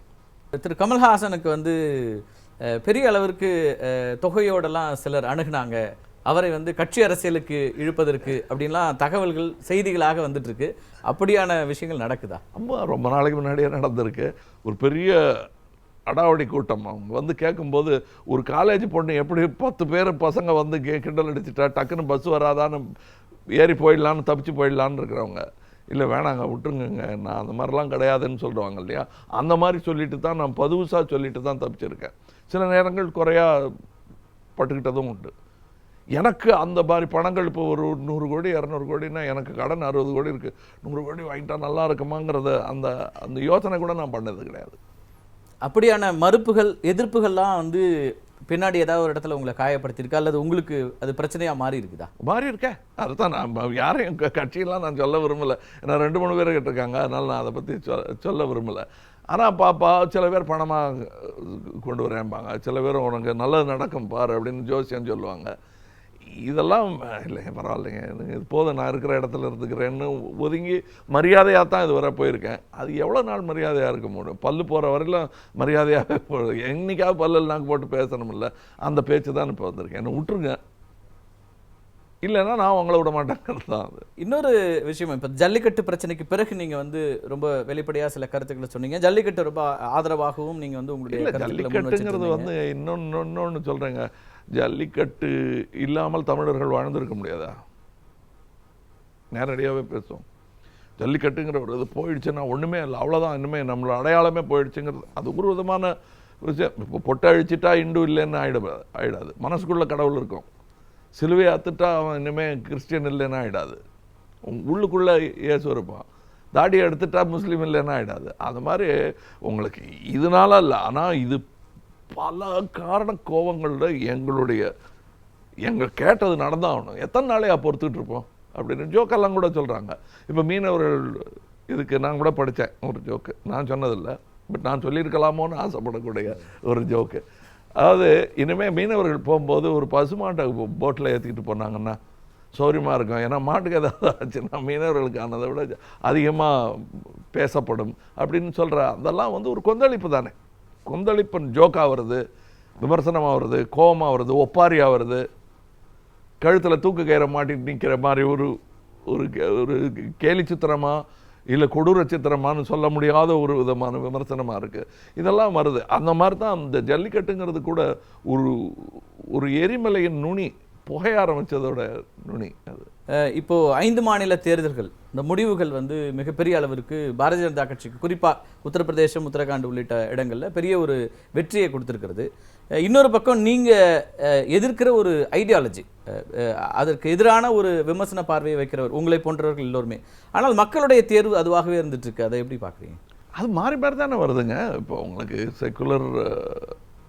செக்குலர்னு சொல்லுவாங்க, இந்த மாதிரிலாம் மாறி மாறி சொல்கிறவங்க இருக்காங்க. அவங்களும் இருந்துகிட்டு இருக்காங்க. அந்த குரல்கள் ஒலிச்சுக்கிட்டே இருக்கணும். அது இப்போ இந்த அக்கிரமத்துக்கெல்லாம் டெமோக்ரஸியோட பியூட்டியே அதுதான் சொல்கிறவங்க. இந்த மாதிரி நேர்மையான தேர்வுகளில் செலக்ட் ஆகும்போது என்ன பண்ண முடியும்? பொறுத்திருந்து தான் பார்க்கணும், மாற்றணும். இல்லை, இது பண மதிப்பு இழப்பு விவகாரத்துக்கு பிறகான தேர்தல் முடிவுகள், இதில் மக்கள் வந்து மத்திய அரசாங்கத்தினுடைய நடவடிக்கையை ஏற்றுக்கொண்டிருக்கிறார்கள் அப்படின்னு நான் ஏற்றுக்கிட்டேன். அதை ஃபஸ்ட்டு நான் சொல்லணும். ஏன்னா நான் இப்போ மாறி மாறி பேசுகிறாரு, நான் மாறி மாறி தான் பேசுவேன். ஏன்னா எனக்கு நல்லதுன்னு தோன்றதை தான் நான் சொல்கிறேன். இப்போ நான் வந்து கோயில்களை எல்லாம் இடித்தே ஆக வேண்டும்னு சொல்கிறோம். இல்லை, அது ராமர் கோயிலாக இருந்தாலும் மஸ்ஜிதாக இருந்தாலும் மந்திராக இருந்தாலும் அதை இடிச்சாகணும்னு சொல்கிறேன். இல்லை, நான் அதை பயன்படுத்திக்கிட்டு அரசியல்வாதிகளோ அல்ல சாதியங்களோ விளையாடக்கூடாதுங்கிறது தான் என்னுடையது. என்னுடைய கூட்டத்தில், என்னுடைய இயக்கத்தில் சிறு கூட்டம் தான் கூட ஏன் போட்டு வச்சுருக்கேன், ஏன் நாம் போட்டிருக்கேன், ஏன் தாடி வச்சுருக்கேன்னு கேட்டதே கிடையாது. அது அவங்களுடைய இஷ்டம். அதே போல் இந்த நாட்டில் அந்தந்த குரல்கள் வந்துக்கிட்டு தான் இருக்கும். நான் என்னுடைய பகுத்தறிவாதத்தை சொல்லிக்கிட்டே தான் இருப்பேன். அதுக்கு இடம் வேணும். ராமர் கோயில் விவகாரத்தில் தினசரி வழக்காக நான் கேட்க போறேன்னு திரு சுப்பிரமணிய சுவாமி சொல்லியிருக்கிறாரு. அந்த கோவிலை வழக்கை உடனடியாக முடித்து கோவில் அங்கே ராமர் கோயில் கட்டப்படணும் அப்படிங்கிற அந்த ஒரு வாய்ஸ் அதிகமாக கேட்க தொடங்கி இருக்கிறது. அது இப்போ முதல்ல அது கேட்ட ஆரம்பித்த காலத்திலேயே முதல் குரலாக ஒரு சினிமா நடிகனாக வந்த முதல் குரல் என்னுடைய குரலாக தான் இருந்தது. அதுக்காக ஒரு வார பத்திரிகையில் பெரிய மீசையெல்லாம் போட்டு எனக்கு பாராட்டுக்கள்லாம் கொடுத்தாங்க. அப்போலேருந்து அரசியல் பேசிகிட்டு இருக்கேங்கிறதுக்கு சொல்கிறேன். நான் அந்த மஸ்ஜிது கட்டும்போதும் நான் இல்லை, என்னை கேட்டு கட்டலை, அது இதுவும் என்னை கேட்டு கட்டலை. இந்த மாதிரி தவறுகள் நிகழத்தான் செய்யும், சரித்திரத்தில் நடந்துக்கிட்டே இருக்கும். அதை திருத்துறதா நினச்சிக்கிட்டு தவறுகள் செய்யத்தான் செய்வாங்க. ஆனால் எல்லாரையும் அனுமதித்து இதை அப்படியே ஒரு மோனோ கல்ச்சராக மாற்ற முடியாது, மாற்றக்கூடாது. அந்த மூவர்ணமும் இருந்தே தீரும் இந்த கொடியில். இதை யதார்த்த அரசியல் புரிந்த எந்த அரசியல்வாதையும் ஒத்துக்கிட்டு தான் ஆகணும். ஒரு பக்கம் நீங்கள் வந்து பகுத்தறிவு பேசுகிறீங்க, பெரியாரிசம் வந்து தொடர்ந்து நீங்கள் முன்வைக்கிற ஒரு விஷயம். தமிழ்நாட்டில் திராவிட கட்சிகள் 50 ஆண்டுகள் இருந்ததுக்கு பிறகும் கூட நிறைய கார்ப்பரேட் சாமியார்களுடைய வருகையை பார்க்க முடிகிறது. அவர்களுக்கு லட்சக்கணக்கான எண்ணிக்கையில் மக்கள் போகக்கூடிய ஒரு சூழலையும் பார்க்க முடிகிறது. இதெல்லாம் வந்து இந்த கொள்கைகளை முழுமையாக கொண்டு போய் சேர்க்க முடியல அப்படின்றத பார்க்க வேண்டியிருக்கா? அதை ஒரு தோல்வியாக ஒத்துக்கிட்டு பட் முடாமுயற்சி செஞ்சுக்கிட்டே இருக்கணும். ஆனால் அது தோல்வி தான், அதை நான் இல்லைன்னு சொல்ல மாட்டேன். ஏன்னா அதான் ஒரு படம் ஓடலைன்னா ஒத்துக்கிட்டு அடுத்த படம் எடுக்கணுங்கிறது தானே தவிர தொழிலை விட்டும் போக முடியாது. கமலஹாசன் சொன்ன மாதிரி நாட்டை விட்டு போகிறேங்கிறது கோபமாக தான் சொல்லலாமே தவிர அது ஒரு விமர்சனமாக தான் வைக்கிறேன். இன்றைக்கும் சொல்கிறேன் நான், இந்த மாதிரியெல்லாம் என்னை தொந்தரவு பண்ணிகிட்டே இருந்தால் என்ன பண்ணுவார்? இப்போ எம்எஃப் ஹுசைன் என்ன பண்ணார்? முதல்ல ஹுசைன் அப்புறம் ஹாசன், அவ்வளோதான் ஆகும். அந்த மாதிரி பண்ணக்கூடாதுங்கிறது தான் என்னுடைய கருத்து. அது எல்லா அரசுக்கும் பொருந்தும். இல்லை, அந்த இப்போ நீங்கள் வந்து சமூக நீதி கொள்கை கொண்டு வந்தோன்னீங்க, ஆனால் பிரச்சனை வந்து இன்னமும் ஆணவ படுகொலைகள் நடக்கக்கூடிய ஒரு சூழலாக தமிழகம் இருந்துகிட்டே இருக்குது. அது மாதிரி கேவலம் உண்டா? நம்ம முன்னாடி செல்ஃபோனில் பேசுகிறோன்னு சொல்லிக்கிறோம், இன்னும் ஆணவ படுகொலைகள் பண்ணிக்கிட்டு இருக்கிற ஒரு ஊராகவும் பெண்ணை ஆதிக்கம் செய்வதை வந்து ஒரு பெருமையாகவும் நினைத்து கொண்டு இன்னும் மகாபாரதத்தில் அந்த அந்த சூதாட்ட படலத்தை விட்டு மீண்டதாகவே தெரியவில்லை. நம்ம பெண்களுக்கு எதிரான வன்முறை, குறிப்பாக திரையுலகத்தில் இருக்கிற பெண்களுக்கான வன்முறை அதிகரிப்பதற்காக இந்த ஒரு 2-3 வார செய்திகளை பார்க்குறோம். இதையெல்லாம் எப்படி பார்க்குறீங்க? இந்த விஷயங்கள் ஏன் கூடுதலாக இருக்குது அப்படின்னு பார்க்க வேண்டியிருக்குது? இல்லைங்க, இப்போ ஊடகங்கள் பெருகி விட்டது, அதனால் பெருசாக எல்லாம் தெரியணும்.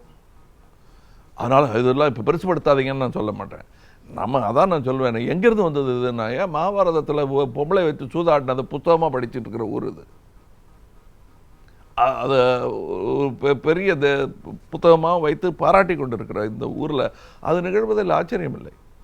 இப்படித்தான் இருக்கணும், ஒரு பொம்பளைன்னா இருக்க. இப்போ நானே எம்ஜிஆர் பாட்டுக்கு நான் நடனம் அமைத்திருக்கிறேன். பொம்பளை சிரிச்சா போச்சு, புகையில விரிச்சா போச்சுன்னு. புகையிலையும் பொம்பளையும் ஒன்றா அது எம்ஜிஆருடைய கருத்தாக இருக்காது, எழுதினவருடைய கருத்தாக இருக்கும். ஆனால் அன்னைக்கு பாப்புலிஸ்ட் கருத்து, அது ஆண் மக்களுடைய கருத்தாக இருந்திருக்கு. பொம்பளைன்னா அப்படி ஒடுங்கி இருக்கணும், படிதாண்டாது இருக்கணும்னு ஒரு காலத்தில் சொல்லிட்டு இருந்தாங்க. எதுக்கு இருக்கணுங்கிற கேள்வி வந்துருச்சு. இப்போ அந்த கேள்விகள் கேட்கப்பட்டு தான் தீரும். அது வந்து கோவில்களையும் இதையும் எதிர்த்து பேசும் ஒவ்வொரு காலகட்டத்திலையும். அது வந்து மதத்துக்குள்ளேயே ஏற்படும். எப்படி ப்ராட்டஸ்டன்ட் இயக்கம் ஒன்று கிறிஸ்டியானிட்டிக்குள்ளேயே வெடித்து எழுந்ததோ அந்த மாதிரி மதங்களுக்குள்ளேயே அந்த எதிர்ப்பு குரல் இருக்கும் பொழுது மதத்துக்கு வெளியே இருக்கிற எங்கள் குரல் கேட்காம இருக்குமா? போராட்ட களங்கள்லேயும் நிறைய பெண்கள் அதிக அளவில் வரதை பார்க்குறோம். அது ஜல்லிக்கட்டாக இருக்கலாம், நெடுவாசலாக இருக்கலாம், ராமேஸ்வரமாக இருக்கலாம். பெண்கள் அதிக அளவில் பங்கேற்கக்கூடிய அளவுக்கான போராட்டங்களாக இருக்கும்போது நேரடியாக அரசியலில் அல்லது சமூக பிரச்சனைகளுக்கு நேரடியாக அவங்க வராங்க அப்படிங்கிறத அது அப்படி பார்க்கல. நம்ம எனக்கு எதுவுமே ஆச்சரியமாக பண்ணலைங்க. ஜான்சி ராணி இருந்த ஒரு இந்திரா காந்தி இருந்த ஊர், ஏன் இப்போ நம்ம ஜெயலலிதா இருந்த ஒரு மாயாவதி இருக்கிற ஊர், இதில் வந்து ஆச்சரியமே இல்லை. பெண்கள் எல்லாத்துலேயும் வந்துட்டாங்க. இன்னும் சொல்லப்போனால் கோல்டா மேயரும் தாச்சரும் வருவதற்கு முன்னாடியே இங்கே வந்து பிரதமர் இருந்திருக்காங்க. ஸோ இது நமக்கு புதியதல்ல, இன்னமும் அதை வரவேற்கணும்.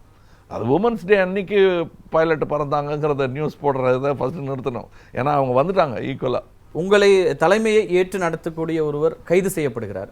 அதில் நீங்கள் வந்து மிக கடுமையான ஒரு கோபத்தை வெளிப்படுத்தினீங்க. இது வந்து இந்த நாடகத்தை இயக்குபவர் யாரோ அவரே திருத்திக் கொள்வார் அப்படிங்கிற மாதிரி ஒரு கருத்தை முன் வச்சிங்க. அதுதான் பெஸ்ட் வே. ஏன்னா இது கோபத்தில் செஞ்சது தான். அந்த பையன் வந்து நிஜமாவே ஜல்லிக்கட்டுங்கிற போராட்டம் வந்து நாடு தழுவிய, தமிழ்நாடு தழுவிய ஒரு போராட்டமாக இருந்தது. அதில் ஒரு ஆளை மாத்திரம் அவமானப்படுத்திட்டாருன்னு சொல்லி அரெஸ்ட் பண்ணதான். அவர் வச்சிருந்த போஸ்டர்ஸ் எல்லாம் நானும் பார்த்தேன். ஏதாவது நிஜமாவே நம்ம தம்பி தப்பாக ஏதாவது பேசியிருந்தா அது கண்டிக்க தகுந்த ஒரு விஷயந்தான். அது ஏதாவது பேசியிருக்காரான்னு பார்த்தேன். இல்லை, அவர் செய்யலை அது. ஆனால் அவருக்கு தண்டனை கிடைச்சது. அதுக்கு காரணம் ஒரு வேளை இந்த இவன் பேச்சை நிறுத்தணும், அங்கே சொல்லி காட்டினா தான் நிறுத்துவாங்கன்ட்டு திரு கமல்ஹாசன் பேசுவதை நிறுத்துவதற்காக அவருடைய அவர் சொன்ன மாதிரி இருக்கு. அதாவது விருந்தாளிக்கு சொல்றத வேலைக்காரன் திட்டுற மாதிரி சொல்லுவாங்க இல்லையா? யார் அந்த இயக்குனர்னு நினைக்கிறீங்க? நிஜமாவே தெரியாதுங்க இவங்க யாருன்னு எனக்கு. இப்போ நீங்களாம் சொல்லித்தான் எனக்கு இபிஎஸ் தெரியும். ஓபிஎஸ்ங்கிறவர் எனக்கு பெரிய ஒரு எதிர்ப்பு பிரகடனம் ஒன்று சொன்னார். அதுக்கப்புறம் தேங்க்யூவும் சொன்னார். அப்படித்தான் தெரியும் எனக்கு. அதுக்கு முன்னாடி பழக்கம் உண்டா எனக்கு? இவங்கெல்லாம் இருக்காங்கன்னே தெரியாது எனக்கு. இல்லை, நீங்க தொடர்ந்து அரசியல் இருக்கிறவர் தானே, அதனால உங்களுக்கு அது பேர், அவர் பேர் என்னங்க அப்படின்னு கேட்குற மாதிரி தான். நடிகர்கள் பேரே சில பேர் வயதிகர்களுக்கு தெரியாது இல்லையா? இல்லை சினிமா அதிகம் பார்க்காதவங்களுக்கு கிரிக்கெட் வீரர்கள் பேரெல்லாம் எனக்கு தெரியாதுங்க. அது சொன்னால் யாரும் நம்ப மாட்டாங்க. ஏன்னா எனக்கு கிரிக்கெட்டில் ஆர்வம் கிடையாது. ஏன்னா பூடகம்லாம் கிடையாது. அந்த அந்த அந்த இடத்து எம்எல்ஏ எம்பி மந்திரி யாராக இருந்தாலும் அவங்களா இருக்கும். திரு சுப்பிரமணிய சாமியோட தனிப்பட்ட முறையிலான விமர்சனங்களாக அது மாறியது. அவர் வந்து நான் தனிப்பட்ட முறையில் ஒன்றுமே சொல்லலைங்க. அவர் என்ன மொத்தமாக சொன்னார்னா நானும் அந்த பொறிக்கு தான் பிரசன்ட் சார் சொன்னேன். நான் அது தவறு. அவர் என்ன பண்ணியிருந்தாலும் அப்படி பேச வேண்டிய அவசியம் இல்லை. அவர் குறிப்பிட்ட இல்லை அவங்கள சொல்லலை அப்படிங்கிறாரு. அதுக்கு பதில் சொல்ல வேண்டியது கூட நான் தமாஷா தான் சொல்லிட்டு இருந்தேன். அவர் தான் அதை இன்னும் கடுமையாக பண்ணார். அதுக்கப்புறம் நிறுத்திக்கிட்டேன் நான். அது அவரோட பேச்சு வேணாம். அவருக்கும் கோவில் கட்ட வேண்டிய வேலை எல்லாம் இருக்குது. அவர் அதை செஞ்சுட்டு இருக்கட்டும். திரு பொன் ராதாகிருஷ்ணன் உங்களை சந்தித்தார், மத்திய இணையமைச்சர். அந்த சந்திப்புக்கு பிறகு மறுபடியும் வந்து ஒரு அரசியல் ரீதியான பார்வைகள்லாம் முன்வைக்கப்பட்டுச்சு. அந்த சந்திப்புக்கான காரணங்கள் அப்படின்னு ஏதாவது ஸ்பெஷல்? அப்போ நான் சொன்னது அவருக்கு பிடிச்சிருக்கலாம், பாராட்டக்குரிய ஒரு விஷயமாக இருந்திருக்கலாம். ஒரு விழாவில் பார்த்துருக்கேன் அவ்வளோ. அப்போ தான் இன்னார் யாருன்னு என்னை அறிமுகப்படுத்தி வச்சாங்க. ஒரு நடிகனாக கைத்தட்டல் கிடைச்சா வாங்கிக்கிறதுல எனக்கு சந்தோஷம். மறுபடியும் அந்த போத்தின பொன்னாடியே உருவணுன்னு அவர் நினச்சாருன்னா என்னுடைய இதுக்காக அது அவர் இஷ்டம். நான் தனிப்பட்ட மனிதர்களே அவமானப்படுத்த மாட்டேன் நான். ஆனால் கருத்து வேறுபாடு இருந்ததுன்னா அதை சொல்லி தான் ஆகணும். அவர் சொன்ன ஒரு முக்கியமான கருத்து அரசியல் ரீதியாக, தமிழ்நாட்டில் அதிமுக அழிந்து விட்டது, திமுக அழிந்து கொண்டிருக்கிறது, இனிமே பாரதிய ஜனதா கட்சி தான் இங்கே ஆட்சிக்கு வரும் அப்படின்னு ஒரு கருத்து முன்வைக்கிறாரு. அது அவர் கருத்து. அது மக்கள் தான் சொல்ல வேணும் பதில் அதுக்கு. ஆனால் அரசியல்ல இருக்கிற ஒரு பார்வையாளரா நீங்க நிதர்சனத்தை சொல்ல முடியும். நீங்க திராவிட கட்சிகள்ங்கிறது என்னங்கிறது அவர் ஒரு வேளை அரசியல் தெரிந்தவர் அவர் சொல்கிறார். ஆனால் ஒன்று சொல்கிறேன், இந்த திராவிடம்ங்கிற அந்த சொல் வந்து நீங்கள் பிரபந்த காலத்திலேருந்து இருக்குது. 4000 பிரபந்தம் எழுதினாங்களே அந்த காலத்திலேருந்து இந்த சொல் இருந்துகிட்டு இருக்கு. அதை ஒன்றுமே பண்ண முடியாது. அந்த பவர் இருந்தே தீரும். அதெல்லாம் திராவிடத்தெல்லாம் ஒன்றும் பண்ண முடியாது. நான் சொல்கிறேன், இன்னைக்கு தமிழ் தாய் வாழ்த்து இருக்கிறவரெல்லாம் திராவிடம்ங்கிற அந்த சொல் ஒலிச்சிக்கிட்டே இருக்கும், உணர்வும் இருக்கும். அதை ஒன்றும் பண்ண முடியாது. அதோ நான் திராவிட கட்சிகளை மட்டும் பேசுகிறேன். இங்கே வருபவர்கள் அதை ஏற்றுக்கொண்டே ஆக வேண்டும். எந்த கட்சியாக இருந்தாலும் சொல்கிறேன் நான். இங்கே வரும்போது இந்த திராவிடாக இருந்தாலும் தமிழ்நாட்டுக்கு வரும்போது நீங்கள் திராவிடங்கிறது எப்படி மொழி மாதிரிங்க. அது ஒரு இனமானம். அதை வந்து எடுக்கவே முடியாது. அதை ஒத்துக்கிட்டு தான் பிரபந்தம் எழுத வந்தவங்களும் வந்தாங்க. இந்த 4000 பிரபந்தங்களோட இப்போ வர்ற பதிப்பகங்களில் அது இருக்கிறது இல்லை. அது வேதத்துடைய சாராம்சத்தை எடுத்து பிழிந்து மக்களுக்கு தமிழில் கொடுத்ததாக சொல்லப்படும் ஒரு விஷயம். அதில் கூட முதல் வந்த பதிப்புகள்லாம் திராவிட வேத சாகரம் என்றே இருக்கும். இப்போ இருக்கிறதில்ல, அது பார்க்கறதில்ல நான் பதிப்புகளில்.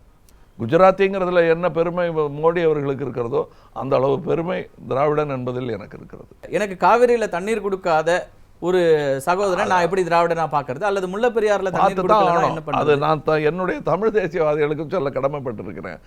அப்படி நம் நோக்கு பறந்து இருக்க வேண்டும். இந்த இந்தியாங்கிறது வந்து ஒரு லம்பாடி பாவடைன்னு கேள்விப்பட்டவங்க உண்டு.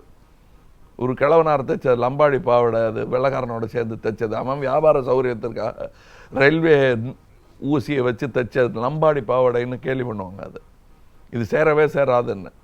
அது ஒவ்வொன்றும் ஒரு ராஜ்யமாக இருக்கணும்னு நினச்சவங்க. அது கனவு தான். அதை நிறைவேற்றிட்டோம். அதை கட்டி காக்க வேண்டிய கிழியாமல் அது திரும்ப திரும்ப கிழிச்சாலும் தைச்சு அதை உடுத்துக்கணும், மானம் போகாமல் பார்த்துக்கணும். அதுக்கு நம்ம கன்னடம் மலையாளம்னு பிரிக்க வேண்டியதில்லை. அது ஒவ்வொரு டைம் 1000 வருஷம் ஆயிருக்கு மலையாளமாக பிரிக்கிறதுக்கு. இல்லைன்னா இங்கே பேசப்படும் ராமாயணம் அங்கே புரிஞ்சிருக்கு சேர நாட்டில். எங்கேயோ ஒரு இடத்துல அப்படி அரசியல் தான் அதுக்கும் காரணம். அதெல்லாம் மாற்றி அமைக்கக்கூடிய பலமும் நமக்கு இருக்கிறது, அதுவும் தமிழனுக்கு இருக்கிறது. சமீபத்திய தேர்தல்களுக்கு பிறகு எரா ஆஃப் பாரதிய ஜனதா கட்சியா அப்படிங்கிற மாதிரி பார்க்கப்படுகிறது. அவங்களுடைய யுகத்துக்குள்ள இந்தியா போகுதா அப்படிங்கிற ஒரு பார்வை முன்வைக்கப்படுகிறது. இப்போ யுகங்கள், அதாவது முதல்ல ஜென்ரேஷன் பற்றி சொல்லிட்டு இருந்தாங்க. ஜென்ரேஷனுங்கிறது முதல்லாம் 30 வருடமாகவும் இப்போ 10 வருடமாக குறைஞ்சிருச்சு அது. ஸோ இந்த யுகங்களுடைய அளவும் குறைஞ்சிக்கிட்டு வர்றதான்னு நினைக்கிறேன். ஸோ பயப்பட வேண்டியதில்லை, மாற்றங்கள் ஏற்பட்டுக்கிட்டே இருக்கும். மறுபடியும் ஒரு காலகட்டத்தில் வேற யாரோ வருவாங்க. இன்னும் சொல்லப்போனால் காந்தியார் அவர்கள் சுதந்திரம் வாங்கிட்டோம், இனிமேல் காங்கிரஸை கலைச்சிடலான்னு சொன்னவர். வேலை முடிஞ்சு போச்சு, இனிமேல் கட்சியாக அது எங்க வேண்டியதில்லைன்னு ஒரு கருத்து சொன்னதாக சொல்லுவாங்க. அதில் பெரும் கோபம் ஏற்பட்டு அந்த கட்சிக்குள்ளேயே அவரை திட்டினவங்கள்லாம் உண்டுன்னு சொல்லுவாங்க. கேள்விதான் அது. இந்தியா போன்ற ஒரு பன்முகத்தன்மை கொண்ட நாட்டில் ஒரு ஐடியாலஜியை மட்டுமே முழுமையாக திணிக்கக்கூடிய ஒரு இடத்துல போகுதுன்ற விமர்சனங்களை இடதுசாரிகளும் திராவிட இயக்கங்களை சார்ந்தவர்களும் தொடர்ந்து முன் வச்சுட்டே இருக்கிறாங்க. இந்த தேர்தலுக்கு பிறகு அதுக்கு இடதுசாரியாகவோ திராவிட இயக்கமாகவோ இருக்க வேண்டியதில்லை, தனி குடிமகனாக இருந்தே சொல்லலாம். எதுவுமே டேஞ்சர். ஒரு அப்சல்யூட் பவர் கரப்ட்ஸ். அது மனிதனை பொறுத்தது. அங்கே இருக்கக்கூடிய ஆள் தெளிவாக இருந்துட்டாங்கன்னா absolute power can be use for good. Thiru Narendra Modi விஷயத்துல என்ன நடக்குது நீங்க தெரியாது, எனக்கு பர்சனலாக தெரியாது அவர் எப்படிப்பட்டவர்.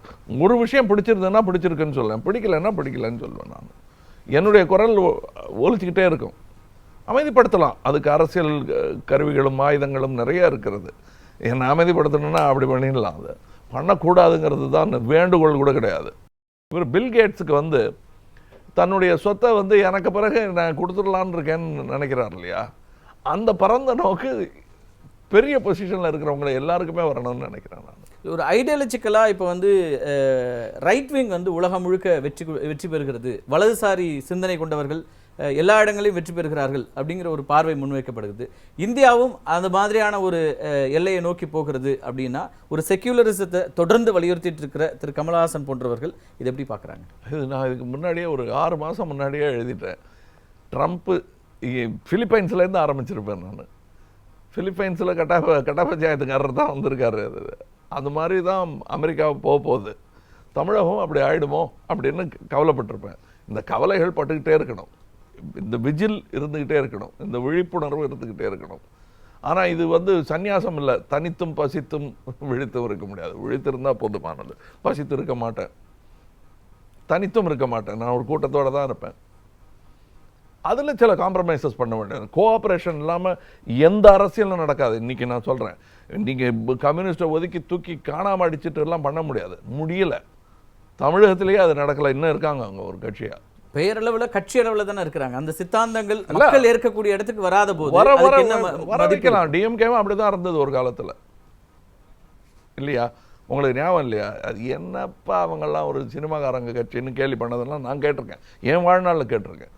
பிறகு ஆட்சியை பிடிக்கும் போது எல்லாம் அமைதிப்பட்டு ஓரமாக போயிட்டாங்க அவங்களாம். இரோம் ஷர்மிளா மிகப்பெரிய தோல்வி அடைகிறாங்க. உண்ணாவிரதத்தை தொடர்ந்து 12-14 ஆண்டுகள் நடத்தியவர் வெறும் 90 வாக்குகள் பெறுகிறார். அப்போது போராட்டங்களில் மக்களோடு மக்களாக இருக்கிறவர்கள் தேர்தலில் வெற்றி பெற முடியறதில்லை. ஆனால் யார் மக்களை எதிர்க்கிறார்களோ அவங்க தான் தேர்தலில் வெற்றி பெறாங்க. இதுதான் இப்போ இருக்கிற சூழலா இருக்கு. தவறுதான். ஒரு சில பேர் கோவிச்சுக்கிட்டு போயிடுவாங்க, சில பேர் இருந்துக்கிட்டே தொந்தரவு பண்ணிகிட்டே இருப்பாங்க. ஒருவேளை அவங்க அந்த 90 ஓட்டில் தோற்று கோவப்பட்டு போனவங்களாகவும் அதில் ஒருத்தனாகவும் இருக்கலாம், இல்லை இருந்து தொந்தரவு பண்ணிகிட்டு இருக்கிற ஆளாகவும் இருக்கலாம். 40 வருஷமாக அதான் பண்ணிகிட்டு இருக்கேன். இருந்து தொந்தரவு பண்ணுற ஆள் தான் நான். என்னோட கருத்துக்களை தொடர்ந்து நான் முன் வச்சுட்டே இருப்பேன். அது தொந்தரவுன்னு நினைக்கிறவங்க தொந்தரவுன்னு நினைக்கலாம். பட் அழுத பிள்ளை இதுக்கு சோறு ரொட்டியாக ஆகணும்.